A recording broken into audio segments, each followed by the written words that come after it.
Supreme court के हुक्म पर कराची इंतजामिया ने फुर्तियां दिखाना शुरू कर दी। तारिक रोड की मदीना मस्जिद के पीछे दिलकशा पार्क की जमीन पर कायम 10 दुकानें गिरा दी गईं। तजावुजात के खिलाफ ये ऑपरेशन रात को किया गया था और सुबह होने से पहले खत्म कर दिया गया। कार्रवाई के मौके पर असिस्टेंट कमिश्नर फिरोजाबाद, रेंजर्स और पुलिस एहलकार भी मौजूद थे। हुक्काम के मुताबिक ये दुकानें गैर कानूनी तौर पर कायम की गई थी और ऑपरेशन के दौरान किसी मुज़ाहमत का सामना नहीं करना पड़ा।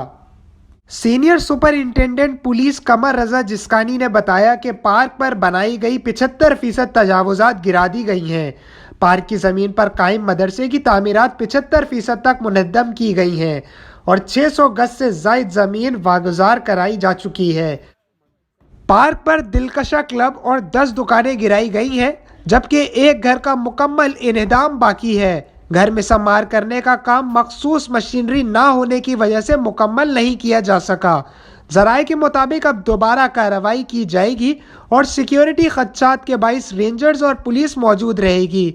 हुक्काम मदीना मस्जिद शहीद करने के तरीक़ेकार पर भी गौर कर रहे हैं और किसी भी वक्त बड़े फैसले का इम्कान है।